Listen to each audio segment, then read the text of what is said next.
نہیں، آج کل لیٹ آ رہا ہے، تقریباً مغرب کے بعد ہی آتا ہے، اماں نے کہا تو اس نے سر ہلا دیا۔ ادھر ادھر دیکھتے ہوئے نظریں واپس نمیرہ پر آ ٹھہری تھی۔ چند ثانیے وہ دیکھتا رہا۔ وہ موتی لگانے میں مصروف تھی، ورنہ شارق کی ماہمیت پر ضرور ناگواری کا اظہار کرتی۔ نبیل سے کوئی کام تھا؟ اماں نے پوچھا تو شارق سامان حفظ کا شکار ہو گیا۔ نہیں، یوں ہی ادھر سے گزر رہا تھا، سوچا آپ لوگوں کی خیریت بھی معلوم کرتا چلوں، اس نے سکون سے کہا۔ نویرہ نے ایک پل کو سر اٹھا کر دیکھا، پھر اپنے کام میں مصروف ہو گئی۔ اماں ایک دم ہوش ہو گئی۔ شارق کم ہی آتا تھا، لیکن اب ان کے ہاں آنے لگا تھا۔ ان کے لیے خوشی کا مقام تھا۔ وجہ جو بھی تھی، ان کا ذہن کہیں اور جا ہی نہیں سکتا تھا۔ بس اسی بات پر ہی خوش تھی کہ اسے بھی رشتوں کی قدر کا احساس ہونے لگا ہے۔ اماں اور شارق بڑی خالہ کی طبیعت کو ہی ڈسکس کرنے لگے۔ نویرہ اپنا کام کرتی رہی۔ اس دوران نبیلہ کچن سے ادھر آئی تو شارق کو دیکھ کر حیران ہو گئی۔ ارے شارق صاحب آئے ہیں، کیسے ہیں آپ؟ ٹھیک ہوں، آپ سنائیے؟ شارق کھڑا ہو گیا، سلام دعا کر کے بیٹھا تو نبیلہ بھی نویرہ کے پاس آ بیٹھی۔ نبیلہ بیٹا، شارق کے لیے کھانے پینے کو کچھ لے کر آؤ۔ اماں کے کہنے پر وہ فوراً اٹھ کر چلی گئی۔ آپا کی طبیعت کی طرف سے بڑی فکر مند رہتی ہیں۔ اس عمر میں معذوری اللہ کسی دشمن کو بھی نہ دکھائے۔ بڑا دل دکھتا ہے، ڈاکٹر وغیرہ سے بات کر کے دیکھو، ہو سکتا ہے مصنوعی ٹانگ کا بندوبست ہو ہی جائے۔ اماں کے کہنے پر شارق نے سر ہلایا۔ ڈاکٹر سے تو مسلسل رابطہ رہتا ہے، فزیو تھراپسٹ سے ہر ماہ ملاقات ہوتی ہے۔ اب اماں کا تفصیلی چیک اپ ہونا ہے، مگر اماں خود ہی ابھی مصنوعی ٹانگ لگوانے کے حق میں نہیں ہیں۔ آپ لوگ سمجھائیں گے، شاید آپ کی بات مان جائیں۔ نویرہ نے سر اٹھا کر دیکھا۔ وہ خالہ کے متعلق واقعی فکر مند دکھائی دے رہا تھا، ورنہ خالہ سے متعلق اس کا رویہ حساس سرد ہی ہوتا تھا۔ اللہ بہتری کرے گا، میں آپس سے بات کروں گی، ہو سکتا ہے مان ہی جائے۔ اس طرح کم از کم اپنا بوجھ تو خود سہار سکیں گی۔ بہن کی معذوری سے متعلق اماں کتنی پریشان اور متفکر رہتی تھی، نویرہ اچھی طرح جانتی تھی۔ وہ مسکرا کر دوبارہ سر جھکا گئی۔ ضرور کیجیے گا، میری تو بات مانتی ہی نہیں، صرف ایک شرط، آپ بات کر کے دیکھ لیں، ہو سکتا ہے آپ کی بات مان جائے۔ اماں نے سر ہلایا تو نبیلہ بابی ٹرے میں چائے بسکٹ وغیرہ کے لوازمات اٹھائے چلے آئی۔ آپ ان کی صحت کے لیے ان کی شرط مان کیوں نہیں لیتے؟ شرط کیا تھی؟ سارا خاندان جانتا تھا۔ بابی نے چھوٹی تپائی پر لوازمات سجاتے ہوئے شارق زمان کو دیکھا۔ ہاں بیٹا، اور کتنی دیر کرو گے اپنی شادی میں؟ تم نبیل اور نواز ہم عمر ہی ہو، 20 سال، بس 2 سال کا فرق ہی تم تینوں میں۔ اس بڑھاپے میں آبا کی ساری امیدیں تم سے وابستہ ہیں، کب تک یوں ہی رہو گے؟ نبیل کی ماشاءاللہ سے بیٹی ہے، نواز بھی 1-2 ماہ کے وقفے سے کنارے لگ جائے گا، اب صرف تم رہ جاتے ہو۔ آپا کو اصل پریشانی تمہاری طرف سے ہے، ان کی خواہش اتنی بے جا بھی نہیں، مانا کہ تم ان کی سگی اولاد نہیں، ماں نہیں گردانتے، مگر انہوں نے تمہیں ہمیشہ سگی اولاد سے بڑھ کر ہی چاہا۔ انہوں نے بھی ایک دم وہ موضوع چھیڑ دیا تھا جسے وہ ہمیشہ پہلو تہی کرتا تھا، بعض اوقات تو بڑک بھی اٹھتا تھا، اب بھی لب بینچے رہ گیا۔ نبیلہ نے شارق کو چائے کا مگ تھمایا تو اس نے خاموشی سے تھام لیا۔ باپ اڑتے چائے کے کپ کو گھورتے اس نے ایک نظر نویرہ کو بھی دیکھا، جو بظاہر اپنے کام میں مصروف تھی، مگر ساری توجہ ادھر ہی مبذول تھی۔ اب بھی شارق کی نگاہ سے نگاہ ملی تو فوراً سر جھکا لیا۔ شارق سامان کے اندر ہر طرف دھواں سا سما ہونے لگا۔ خاندان کے باقی لڑکوں کو اپنی پسند بتانے کی کھلی اجازت نہیں ملتی، مگر آپ کو تو یہ خصوصی رعایت بھی حاصل ہے۔ پھر دیر کس بات کی ہے؟ نبیلہ بھی کہے بغیر نہ رہ سکی تھی۔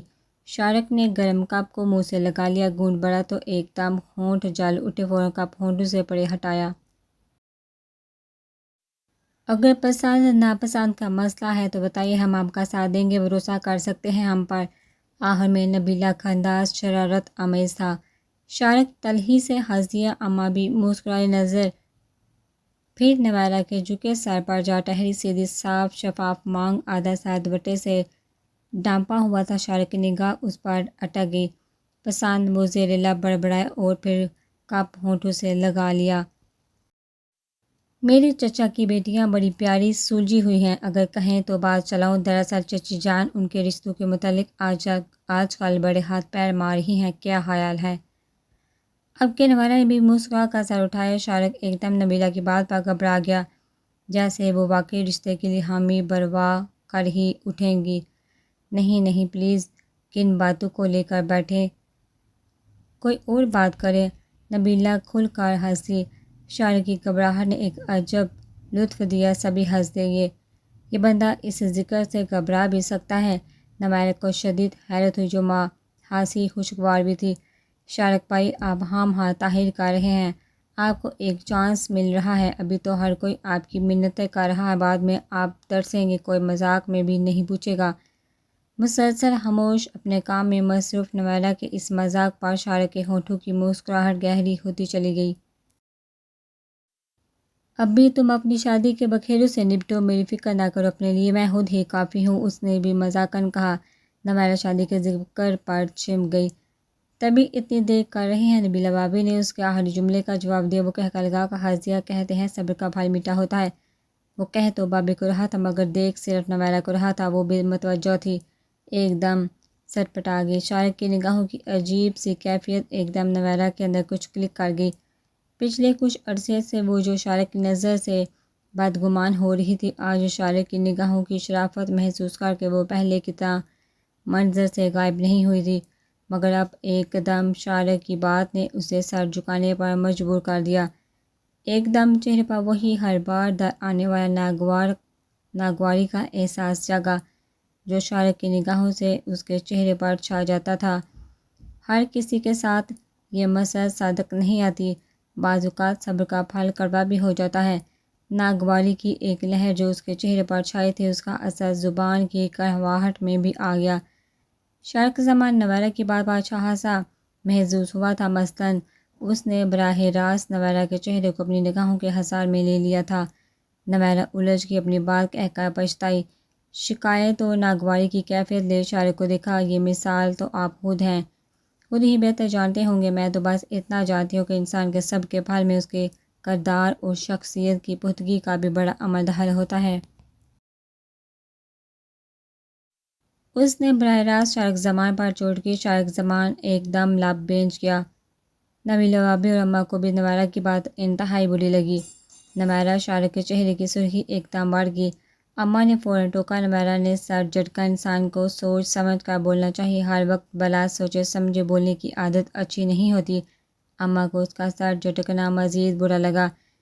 شارق خاموش رہا، مگر اندر ہی اندر ایک آگ جل اٹھی۔ یہی بات اسے تکلیف دیتی تھی، اسی لیے وہ ایک عرصے سے اس ذکر سے بھاگ رہا تھا۔ نمائرہ کی طرف دل تو اب راغب ہوا تھا، وہ تو کب سے شادی نہ کرنے کے فیصلے پر ڈٹا ہوا تھا، لیکن اس وقت نمائرہ کی بات دل میں تیر کی طرح کھپ گئی۔ آئی ایم سوری شارق بھائی، اگر آپ کو برا لگا ہو تو میں نے تو یوں ہی سرسری سا کہہ دیا تھا۔ اس نے لاپرواہی سے کندھے اچکائے۔ چلیے آج آپ بتا ہی دیں، کس قسم کی لڑکی چاہتے ہیں، ہم بڑی اماں کی مدد کریں گے لڑکی تلاش کرنے میں۔ نبیلہ بھابھی نے پھر وہی بات چھیڑ دی۔ اسے آج جہانہ ہنسا مہنگا پڑ رہا تھا۔ میری سمجھ میں نہیں آتا سب کو ہو کیا گیا ہے، ہر کسی کو میری شادی کی فکر پڑی رہتی ہے، گھر میں اماں، ادھر آپ لوگ اور دوسری طرف نواز۔ کہتے ہیں شادی کا تجربہ خاصا نقصان دہ ثابت ہوتا ہے، اس لیے وہ عقل مند ہے جو یہ تجربہ نہیں کرتا۔ وہ اس قسم کے ماحول، اس قسم کی بے تکلفی اور مذاق کا عادی نہیں تھا، مگر خود کو یوں نشانہ بنتے بھی نہیں دیکھ سکتا تھا۔ ایک گہری سانس کھینچتے ہوئے اس نے جوابی کارروائی کی تو بھابھی نے اسے گھورا۔ ہرگز نہیں، مردوں کو تو شادی سے فرق ہی نہیں، بلکہ ان کے تو عیش ہی عیش ہوتے ہیں، سمجھے؟ شادی تو عورت کی زندگی میں تبدیلی لاتی ہے۔ اب یہ ضروری نہیں ہے کہ جو بھی شادی نہ کرے وہ عقل مند ہوتا ہے، بلکہ بعض لوگ نہ کر کے بھی کم عقلی کا مظاہرہ کرتے ہیں۔ آپ نے سنا تو ہوگا میاں بیوی گاڑی کے دو پہیے ہوتے ہیں، جب ایک پہیہ ہی نہیں ہوگا تو گاڑی کیسے چلے گی؟ اور یہ بھی سنا ہوگا کہ ہر مرد کی کامیابی کے پیچھے عورت کا ہاتھ ہوتا ہے۔ اسی لیے اب وہ دور گزر گیا جب عورت کو ڈیگریڈ کیا جاتا تھا، بلکہ آج کا دور برابری کا ہے، ہر چیز سے لے کر رشتوں تک میں برابری، چاہے وہ رشتہ میاں بیوی کا ہی کیوں نہ ہو۔ بھابھی شروع ہی تو کہتی چلی گئی۔ ان کی یہ باتیں سن کر شارق مسکرا دیا۔ آپ جب کسی ایک مفروضے پر کاربند ہو کر کسی فیصلے پر جم جاتے ہیں تو بھی یہ روش بعض اوقات تکلیف دہ ثابت ہوتی ہے۔ شادی بیاہ کھیل نہیں، نہ ہی محض سفری کا سامان ہے۔ نکاح سنت نبوی ہے، یہ ایک مقدس فریضہ ہے۔ یوں کہیے نکاح ایک قلعہ ہے اور اس قلعے کے اندر آ کر مرد اور عورت شیطان کے شر سے بچ جاتے ہیں، بہت سی برائیاں اور سیاہ کاریوں سے بھی بچ جاتے ہیں۔ بابی نے بڑی سنجیدگی سے گفتگو کا رخ اس طرف موڑا کہ جہاں شارق سامان کی اپنی ذات موضوع بحث نہ بن سکی تھی۔ شارق ایک ایک لفظ بغور سنتا اور پہلو بدلتا رہا۔ اب اسے احساس ہونے لگا کہ اس نے جہاں آ کر غلطی کی ہے۔ اب ایسے بھی کیا بے اختیاری کے انسان صرف ایک وجود کے لیے اپنی ذات کو یوں موضوع بحث بنا ڈالے۔ شارق سامان کے چہرے کے نہ صرف تاثرات بدل گئے تھے بلکہ وہ لب بھی بے انشا تھا۔ اس کے چہرے کے تاثرات اس قدر واضح تھا کہ اماں نے باغور شارق کا چہرہ دیکھا اور آنکھوں ہی آنکھوں میں نبیلہ کو چپ رہنے کا اشارہ کیا۔ چھوڑو ان باتوں کو، تم ثناء احبار کے علاوہ اور کیا کرتے رہتے ہو؟ فاروق بھائی کے ہاں بھی جاتے ہو یا نہیں؟ انہوں نے خود ہی موضوع بدل دیا۔ شارق کے بینچے لب ایک دم گہری سانس کی صورت اختیار کرتے ہوئے پرسکون ہو گئے۔ جی صرف احبار کے دفتر ہی جاتا ہوں۔ فاروق چچا اکیلے میں کاروبار دیکھتے ہیں، نواز اور چچا جان خبر کر دیتے ہیں۔ خود کبھی جانے کا دھیان ہی نہیں آیا، یوں کبھی فرصت ہی نہیں ملتی۔ چاہے باتوں کے دوران کپ کی ختم ہو چکی تھی، مزید کسی چیز کی طرف اس نے ہاتھ نہیں بڑھایا تھا۔ خالی کپ آگے بڑھ کے تپائی پر رکھ کر وہ خود بھی اٹھ کھڑا ہوا۔ بیٹھو بیٹا، رات کا کھانا کھا کر جانا، مغرب ہونے کو ہے۔ نبیل بس تھوڑی دیر میں آ جائے گا۔ اسے اٹھتا دیکھا اماں نے فوراً کہا۔ شارق نے نفی میں سر ہلایا۔ نہیں، چلتا ہوں، ایک دو دوستوں سے بھی ملنا تھا۔ بس ادھر سے گزرا تو چل آیا، پھر کبھی چکر لگاؤں گا۔ نمیرہ نے دیکھا، بلیک تھری پیس سوٹ میں ملبوس اچھا خاصا بجیا لگ رہا تھا۔ یہ سچ تھا کہ شارق سامان خاندان بھر میں اپنی وجاہت اور شخصیت کی خوبصورتی میں بے مثل تھا، مگر اس کے کردار نے اس کی طرف سے نمیرہ کا دل اچاٹ کر دیا تھا۔ تبھی شارق نے اسے دیکھا اور نمیرہ کی نظریں ملی۔ شارق زمان کی آنکھوں کی کیفیت تھی یا پھر کیا بات تھی کہ ایک بوندا سا لبکا تھا۔ نمیرہ نے فوراً سر جھکا لیا۔ شارق بھائی مجھے ہمیشہ اس انداز سے کیوں دیکھتے ہیں؟ دل ایک دم کانپنے لگ جاتا ہے۔ عجیب شخص ہے۔ اگلے ہی پل ناگواری کے ایک گہرے احساس نے نمیرہ کو اپنی لپیٹ میں لے لیا تھا۔ ایسے ہی تاثرات اس کے چہرے پر بھی چھا گئے تھے۔ وہ اماں سے اجازت لے کر آگے بڑھا۔ واپس پلٹتے اور دروازے کی طرف جاتے ہوئے بھی اس نے کئی بار نمیرہ کی طرف دیکھا، مگر نمیرہ نے دوبارہ اس کی طرف دیکھنا تو دور کی بات چہرہ ہی موڑ لیا۔ یہ میرا دل ہر بار شارق سامان کی آنکھوں کی پر اسراریت بلکہ ناگواریت کیوں مجھ پر آشکار کر دیتا ہے؟ وہ ایسا کیوں کر رہے ہیں؟ کیا چاہتے ہیں؟ وہ الجھ چکی تھی۔ فریم پر موتی لگانے میں اس کا دھیان بڑھ چکا تھا۔ اسے ایک دم سے شارق سامان کی شخصیت سے بیزاری اور نفرت کا احساس ہونے لگا۔ ہاکس بے کے اگلے 2 روز تک عثمان اور زباریہ رہے تھے۔ ایک دن پھپھو کے ہاں چلے گئے تھے اور اس کے اگلے دن امی کے دونوں ماموں اور خالاؤں کے ہاں ہو آئے تھے۔ آج ان کی واپسی تھی، ساری تیاری وغیرہ مکمل تھی۔ سمیان احمد انہیں ایئرپورٹ چھوڑنے جا رہا تھا۔